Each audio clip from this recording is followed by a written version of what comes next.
পেরুতে বন্যার্তদের উদ্ধারের সময় সামরিক হেলিকপ্টার বিধ্বস্ত, নিহত 15। ভারতে এয়ার অ্যাম্বুলেন্স দুর্ঘটনায় 7 জনের মৃত্যু। যুক্তরাষ্ট্রের পূর্ব উপকূলে তুষারঝড়ে বিপর্যস্ত জীবনযাত্রা, 22 ইঞ্চিরও বেশি তুষারপাত রেকর্ড। উত্তরাঞ্চল পর্যন্ত সতর্কতা জারি। সুপ্রিম কোর্টের রায় উপেক্ষা করে আবারও ট্রাম্পের শুল্ক আরোপ, আইনি চ্যালেঞ্জের মুখে পড়ার আশঙ্কা অর্থনীতিবিদদের। এবং মেক্সিকোর মাদক সম্রাট মেনচোর সমর্থকদের চোরাগোপ্তা হামলা, এ পর্যন্ত ন্যাশনাল গার্ডের 25 সদস্য সহ নিহত অন্তত 83। বিশ্বজুড়ে ঘটে যাওয়া দিনের গুরুত্বপূর্ণ ঘটনাবলী নিয়ে আরটিভির নিয়মিত আয়োজন সারাদিনের বিশ্বে আপনাদের সঙ্গে আছি আমি নুসরাত জাহান রাকা। পেরুর আরেকিপা অঞ্চলে বন্যার্তদের উদ্ধারের সময় একটি সামরিক হেলিকপ্টার বিধ্বস্ত হয়ে অন্তত 15 জন নিহত হয়েছে। সোমবার এক বিবৃতিতে দেশটির বিমান বাহিনী এই হতাহতের বিষয়টি নিশ্চিত করে।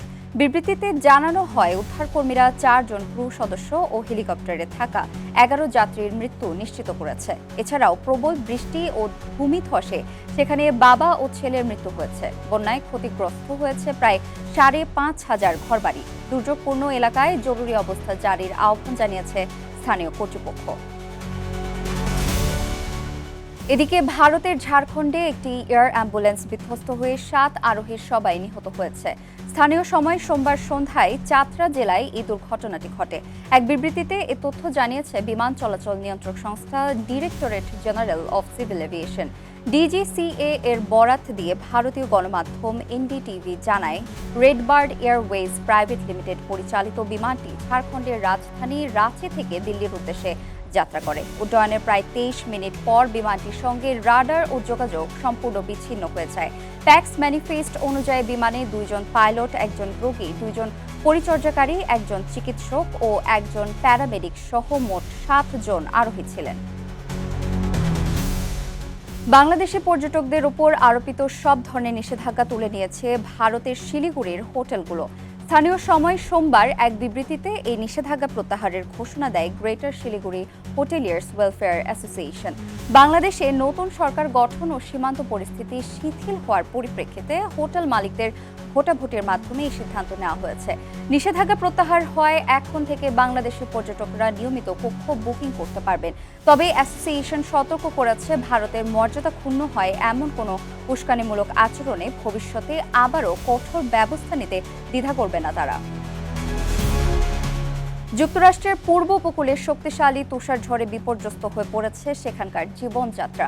মার্কিন ন্যাশনাল ওয়েদার সার্ভিসের তথ্য অনুযায়ী দেশের বিভিন্ন অঞ্চলে ইতোমধ্যে 22 ইঞ্চির বেশি তুষারপাত রেকর্ড করা হয়েছে।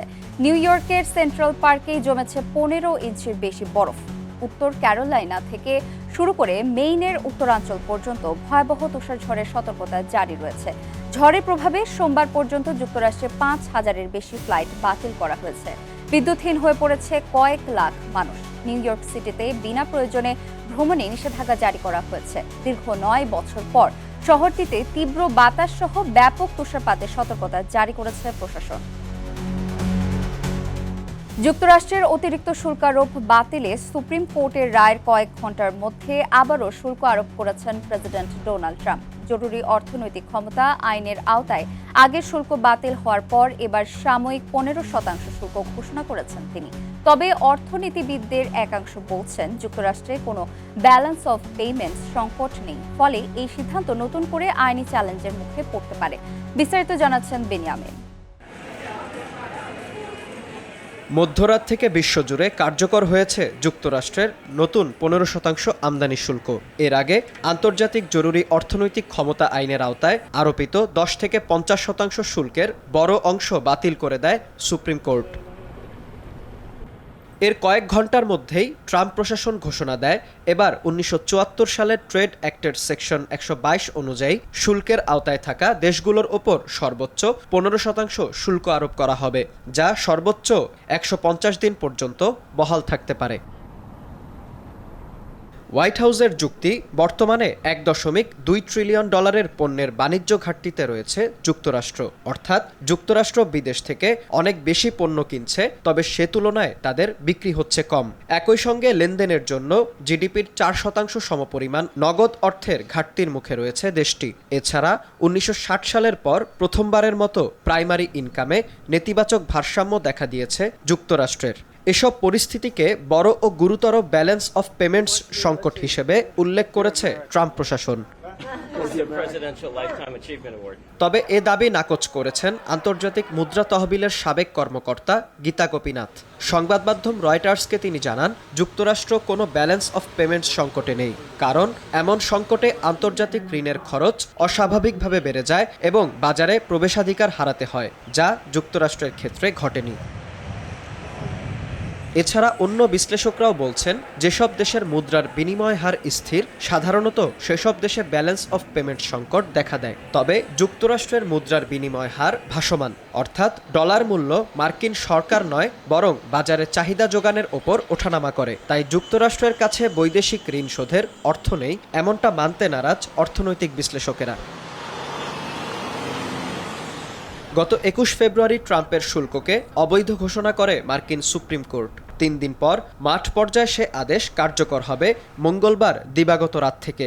সুপ্রিম কোর্টের আদেশে বলা হয়েছে, international emergency economic powers act প্রেসিডেন্টকে নিজের ইচ্ছে অনুযায়ী শুল্ক আরোপের ক্ষমতা দেয় না। তাই শুল্ক ফেরত প্রক্রিয়া ও ডোনাল্ড ট্রাম্পের পরবর্তী পদক্ষেপ কী হবে তা নিয়ে রয়েছে অনিশ্চয়তা।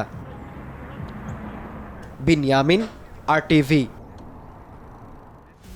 মেক্সিকোর মাদক সম্রাট এল মেনচোর নিহতের পর উত্তপ্ত হয়ে উঠেছে দেশটির নিরাপত্তা পরিস্থিতি। চলমান সহিংসতায় এখন পর্যন্ত ন্যাশনাল গার্ডের অন্তত 25 সদস্য নিহত হয়েছেন। এছাড়াও গ্যাং সদস্য, বেসামরিক নাগরিক মিলিয়ে প্রাণ হারিয়েছে কমপক্ষে 58 জন। দেশটির প্রতিরক্ষা মন্ত্রী রিকার্ডো ট্রেভিলা জানিয়েছে, পরিস্থিতি নিয়ন্ত্রণে দেশটিতে কয়েক হাজার অতিরিক্ত সেনা মোতায়েন করা হয়েছে। বিস্তারিত সামিউল শিহাবের রিপোর্টে। 23 p.m. মেক্সিকোর অপরাধ জগতের এক মুকুটহীন সম্রাট নেমেসিও ওসেগুয়েরা সেরভান্তেস হ্যালিস্কো নিউ জেনারেশন কার্টেলের প্রধান হিসেবে এল মেনচো নামেও বেশ কুখ্যাত এই মাদক কারবারি। ব্রিটিশ গণমাধ্যম বিবিসি জানায়, রবিবার অভিযান চালিয়ে গুরুতর আহত অবস্থায় মেনচোকে গ্রেফতার করে মেক্সিকোর সেনাবাহিনী। রাজধানী মেক্সিকো সিটিতে নেওয়ার পথে তার সমর্থকদের সঙ্গে নিরাপত্তা বাহিনীর সংঘর্ষ বাধে। পরে এল মেনচোর মৃত্যুর খবর ছড়িয়ে পড়লে দেশজুড়ে চরম অশান্তি ও বিশৃঙ্খলা শুরু হয়। মেক্সিকোর নিরাপত্তা সচিব ওমর গার্সিয়া হারফুস জানান, দেশের 32টি রাজ্যের মধ্যে অন্তত 20টিতেই এই সহিংসতা ছড়িয়ে পড়েছে। ন্যাশনাল গার্ডের সদস্যদের ওপর চোরাগোপ্তা হামলা চালায় কার্টেল সদস্যরা। ঘটনার পরপরই অসংখ্য যানবাহন ও ব্যবসা প্রতিষ্ঠানে আগুন দিয়েছে মেনচোর সমর্থকরা। গুয়াদালাজারা ও পুয়ের্তো ভালার্তার মতো পর্যটন শহরগুলোতে জারি করা হয়েছে রেড অ্যালার্ট। সহিংসতা দমনে 10,000-এর বেশি অতিরিক্ত সেনা মোতায়েন করেছে মেক্সিকো সরকার।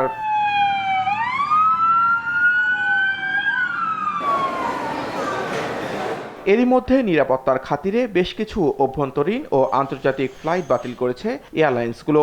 যুক্তরাজ্য, কানাডা সহ অনেক দেশ তাদের নাগরিকদের সহিংসতাপ্রবণ এলাকাগুলো এড়িয়ে চলতে বলেছে। মেক্সিকোতে অবস্থানরত নিজেদের কর্মকর্তাদের চলাচলের ওপরও কঠোর নিষেধাজ্ঞা দিয়েছে যুক্তরাষ্ট্র। এছাড়াও বর্তমানে হোটেল বা রিসোর্টের ভেতরে আটকা পড়া বিদেশি পর্যটকদের ভিড় বা বিক্ষোভ এড়িয়ে চলার পরামর্শ দিয়েছে সংশ্লিষ্ট দূতাবাসগুলো। সামিউল শিহাব, RTV। যৌন অপরাধী জেফ্রি এপস্টেইনের সঙ্গে ঘনিষ্ঠতার জেরে লন্ডনে গ্রেফতার হয়েছেন সাবেক ব্রিটিশ রাষ্ট্রদূত পিটার ম্যান্ডেলসন। সোমবার আল জাজিরা জানায়, সরকারি পদে অসদাচরণের অভিযোগে 72 বছর বয়সী এই কর্মকর্তাকে গ্রেফতার করে পুলিশ। এপস্টেইনের সঙ্গে তার যোগাযোগ সংক্রান্ত নতুন তথ্য ফাঁসের পর থেকেই বিতর্কের কেন্দ্রে ছিলেন তিনি। এর আগে গত সেপ্টেম্বরে তাকে রাষ্ট্রদূতের পদ থেকেও সরিয়ে দেওয়া হয়। সম্প্রতি লেবার পার্টি ও পার্লামেন্ট থেকেও পদত্যাগ করেন পিটার ম্যান্ডেলসন। চলছে পবিত্র রমজান। সংযম ও ইবাদতের এ মাসে নিউ ইয়র্ক সিটির টাইমস স্কোয়ারে খোলা আকাশের নিচে প্রতি রাতে তারাবির নামাজ আদায় করছেন শত শত মুসল্লি। আলো ঝলমলে এই পর্যটন কেন্দ্র কিছু সময়ের জন্য পরিণত হয় ইবাদতের প্রাঙ্গণে। বিস্তারিত জানাচ্ছেন বিনিয়ামিন। নিউ ইয়র্ক সিটির প্রাণকেন্দ্র টাইমস স্কয়ার, চারদিকে বিখ্যাত এলইডি বিলবোর্ডের ঝলমলে আলো। সেই আলো আড়ম্বরের মাঝেই ইবাদতে অংশ নেন শত শত মুসলিম ধর্মপ্রাণ মানুষ। পর্যটকদের ভিড় আর ক্যামেরার ফ্ল্যাশ, এ পরিচিত দৃশ্যের মাঝেই কাতারবদ্ধ হয়ে দাঁড়ান মুসল্লিরা। এশার নামাজ শেষে শুরু হয় পবিত্র তারাবি। তারাবি হলো পবিত্র রমজান মাস জুড়ে প্রতি রাতে আদায় করা বিশেষ নামাজ। এশার নামাজের পর মুসল্লিরা একসঙ্গে কাতারবদ্ধ হয়ে আদায় করেন এই বিশেষ ইবাদত। ধর্ম, বর্ণ, জাতিগত বৈচিত্র্যের নিউ ইয়র্কে বিভিন্ন পটভূমির মুসলিমরা টাইমস স্কয়ারে একত্রিত হন এই আয়োজনকে ঘিরে। বিশ্বের অন্যতম ব্যস্ত এ পর্যটন কেন্দ্রে এমন দৃশ্য অনেকেরই নজর কাড়ে। পথচারীরা থেমে দেখেন, কেউ কেউ ভিডিও ধারণ করেন। নগরীর কোলাহলের মাঝেও ইমামের সুললিত কণ্ঠে ভেসে আসে কোরআন তিলাওয়াতের সুর। টাইমস স্কয়ারে প্রকাশ্যে তারাবির নামাজের আয়োজন গত কয়েক বছরে একটি বার্ষিক ঐতিহ্যে পরিণত হয়েছে। 2022 সাল থেকে শুরু হওয়া এ উদ্যোগের লক্ষ্য যুক্তরাষ্ট্রে মুসলিমদের উপস্থিতি দৃশ্যমান করা এবং রমজানের চেতনা সবার সঙ্গে ভাগ করে নেয়া। নামাজ শেষে দোয়া ও শুভেচ্ছা বিনিময় করেন মুসল্লিরা। আলো ঝলমলে টাইমস স্কয়ার যেন কিছু সময়ের জন্য পরিণত হয় এক অনন্য ইবাদতের প্রাঙ্গণে, যা নিউ ইয়র্কের বহু সাংস্কৃতিক জাতিগোষ্ঠীর সহাবস্থানের কথা আবারও মনে করিয়ে দেয়। বিনিয়ামিন, RTV। আর এরই সাথে শেষ করছি সারাদিনের বিশ্ব। RTVর সঙ্গে সংযুক্ত থাকুন, মতামত জানান RTV সামাজিক যোগাযোগ মাধ্যমগুলোতে।